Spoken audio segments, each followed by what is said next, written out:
Kim by Rudyard Kipling. Chapter 1.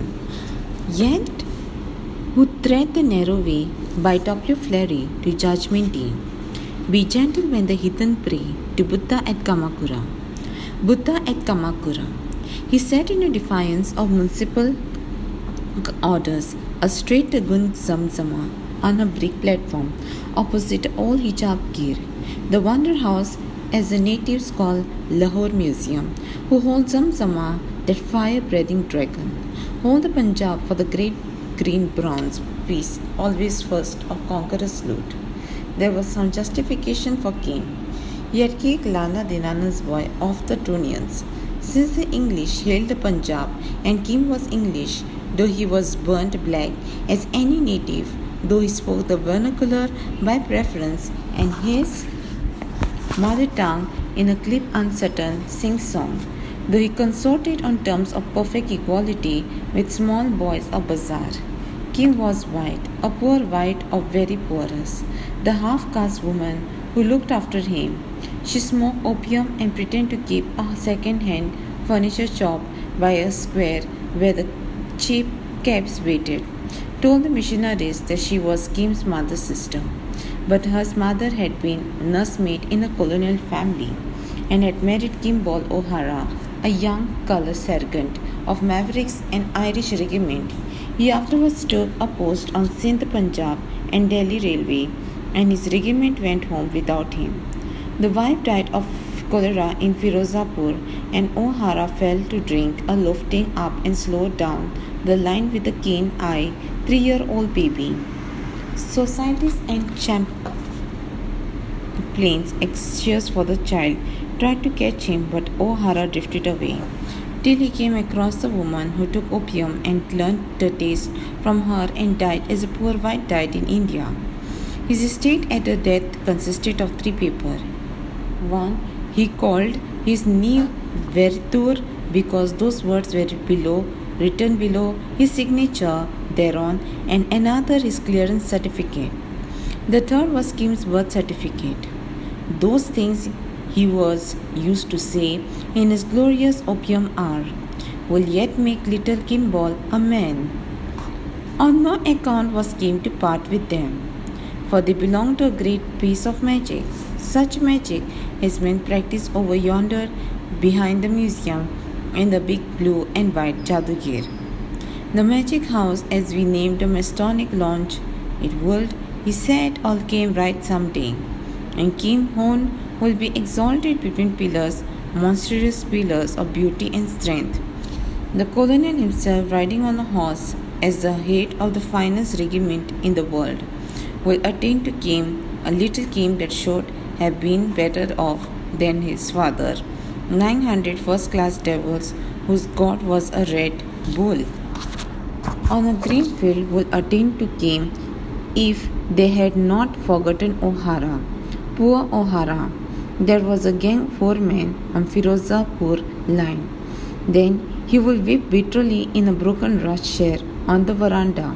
So it came about after his death that a woman shoot parchment, paper and birth certificate into leather amulet case, which she strung round Kim's neck.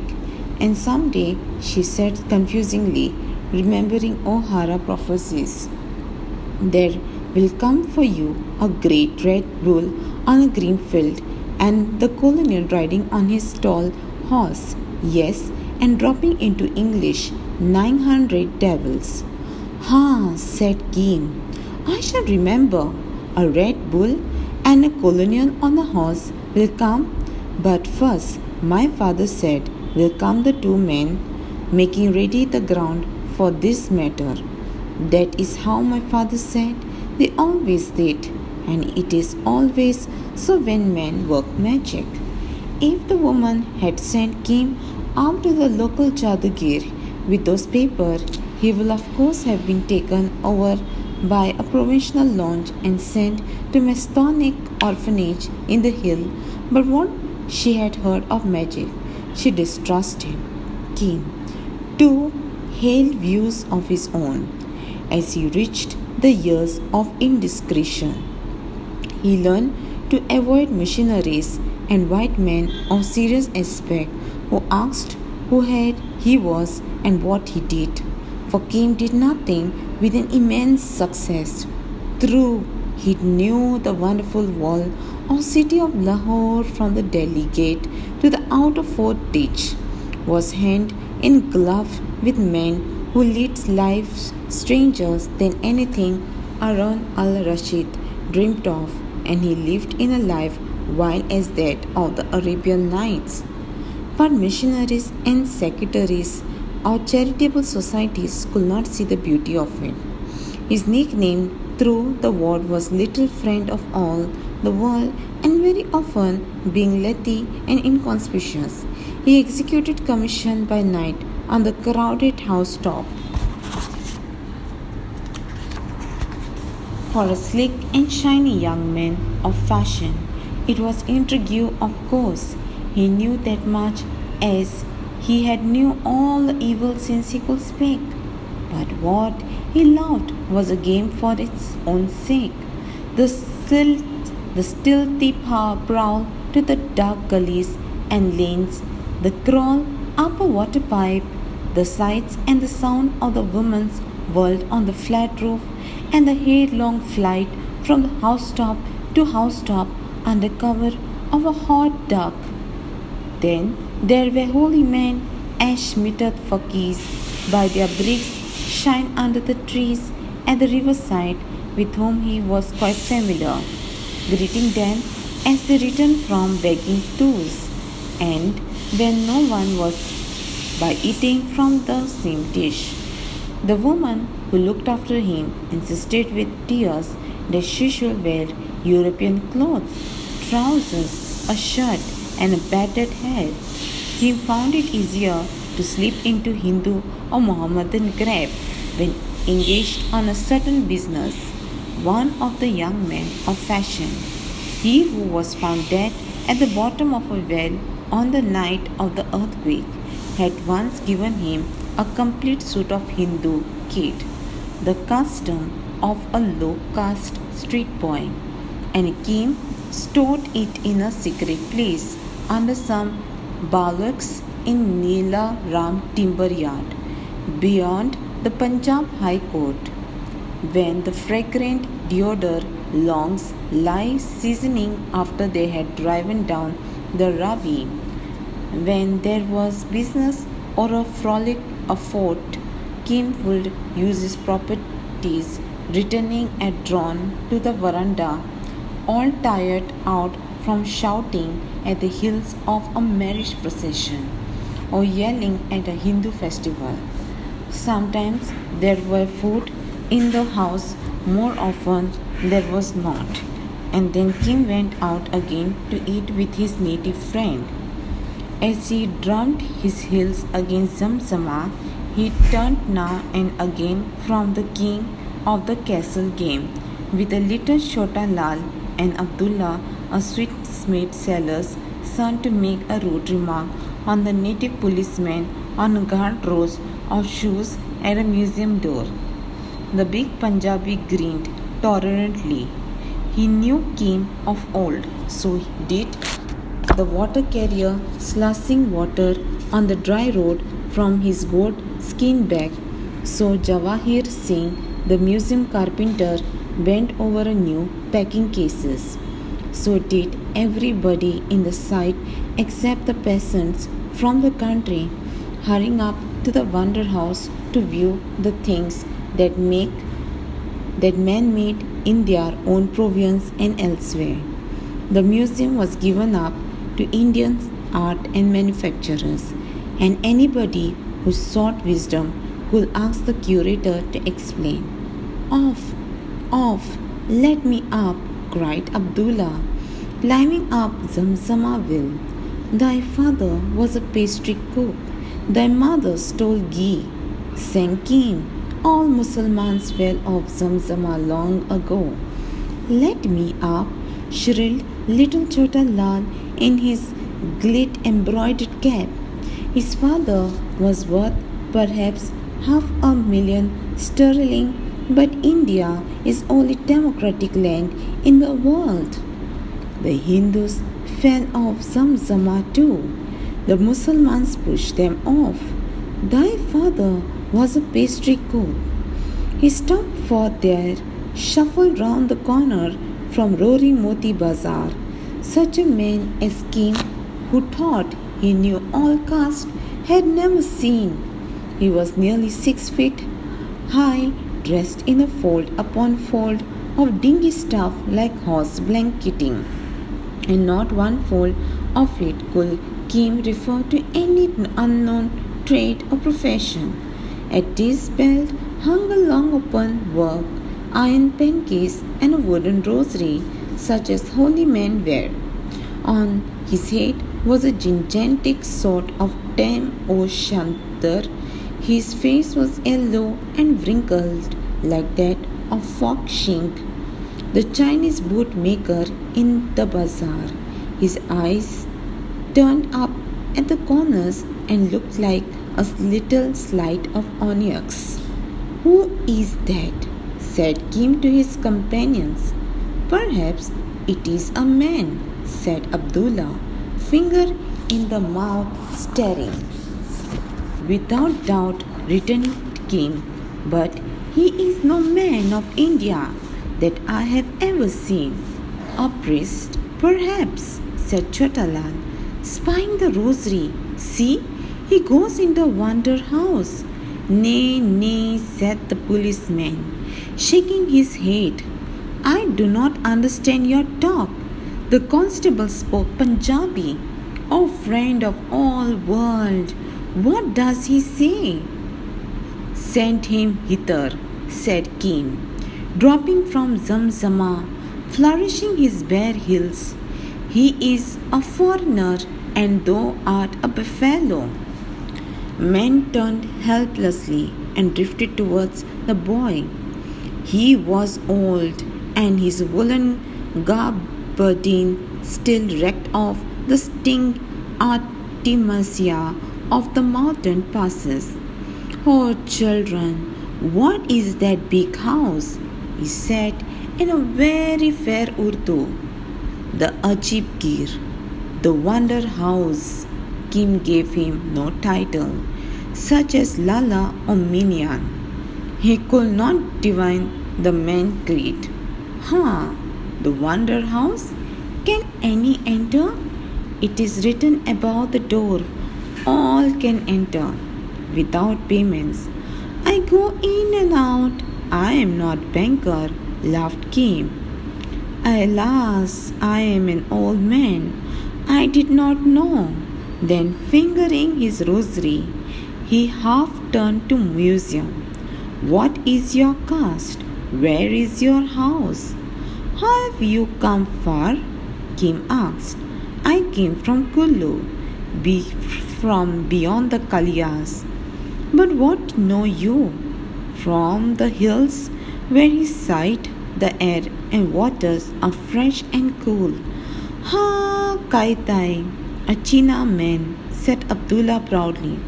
Fok Chin had once chased him out of his shop for spitting at the jaws about the booze. "Pahari, a hillman," said little Chota Lal. "Ah, a child hillman from hills told, never seen." "Didst hear of Botiai?"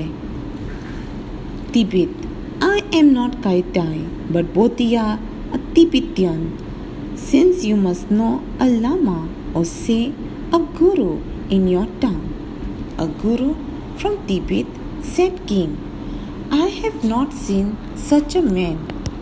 "They be Hindus in Tibet, then we be followers of middle way, living in peace in a lamasari, and I go to see 4 holy places before I die. Now, do you, who are children, know as much as I do, who am old?" He smiled benignly on boys. "Hast thou eaten?" He fumbled in his blossom and drew forth a one wooden begging bowl. The boy nodded, all praised of their acquaintance back. "I do not wish to eat yet." He turned his head like an old tortoise in the sunlight. Is it true that there are many images in the wonder house of Lahore? He repeated the last word as one makes sure of an address. That is true, said Abdullah. It is full of hidden buds, though also art and idolater. Never mind him, said Kim. That is government's house and there is no idolatry in it. But only Sahib with a white beard, come with me and I will show. Strange Puri's deep voice, whispered Chota Lal, and he is a stranger and a Badparist idolater, said Abdullah, the Mohammedan. Kim laughed. He is new. Run to your mother's lap and be safe. Come. Kim clicked round the self-registering turnstile.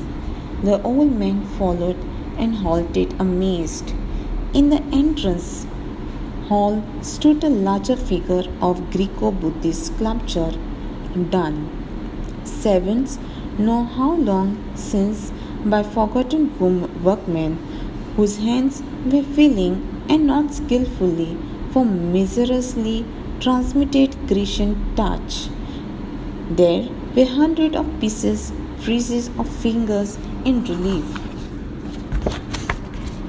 fragments of statues and steps crowded with figures that had encrusted the brick walls of Buddhist stupas and viharas of North Country, and now dug up and labeled, made the pride of museum. In open-mouthed wonder the lama turned to this and that, and finally checked in rapt attention before a large auto-relief representing a coronation or apotheosis of Lord Buddha. The master was represented seated on a lotus, the petals of which were so deeply undercut as to show almost detached. Round him was an adoring hierarchy of kings, elders, and old-time Buddhas. Below were lotus-covered water with fishes and water birds. Two butterfly-winged divas held a wreath over his head. Above them, another pair supported an umbrella surmounted by jewel he addressed of the Bodhisattva. The Lord, it is Sakya Muni himself, the Lama half sobbed and under his breath began the wonderful Buddhist evocation. To him, the way, the law, apart, whom Maya held beneath her heart, Ananda's law, the Bodhisattva, and he is here. The most excellent law is also. My pilgrimage is well begun. And what work? What work? Yonder is the Sahib, that said Kim, and dodged sideways among the cases of the arts and manufacturer wings. I gravely turned and saluted him, and after some fumbling drew forth a notebook and a scrap of paper. Yes, this is my name, smiling at clumsy, childish print. One of us who had made pilgrimage to holy places, he is now abbot of Longcho Monastery. Give it me, stammered the Lama. He spoke of this, his lean hand moved tremulously round. Welcome, then, O Lama from Tibet. Here be images, and I am here. He glanced at Lama's face to gather knowledge. Come to my office a while. The old man was trembling with excitement. The office was but a little wooden cubicle partitioned off from sculpture-lined gallery. Kim laid himself down, his ears against a crack in a split cedar door, and following his instinct, stretched out to listen and watch. Most of the talk was altogether above his head. The Lama haltingly at first, spoke to curator of his own, Lamasari, a such zen opposite the painted rock, 4 months marched away. The curator brought out a huge book of photos and showed him that very place perched on its crag, overlooking the Gangetic valley of many hued strata. Ah! The lama mounted a pair of horn-rimmed spectacles of Chinese work. Here is the little door through which we bring wood before winter. And though the English knows of these things, he who is now abbot of Long Chow told me, but I did not believe. The Lord, the Excellent One, he has honored here too, and his life is known. It is all carven upon the stone. Come and see if thou art rested. I shuffled the lama to the main hall, and curator beside him went to collection with the reverence of devotee and the appreciative instinct of craftsman. Incident by incident in the beautiful story he identified on a bloodstone, puzzled here and there by unfamiliar Greek convention, but delighted as a child at each new trove. When the sequence failed, as in the Annunciation, the curator supplied from this mound of books, French and German, with photographs and reproduction.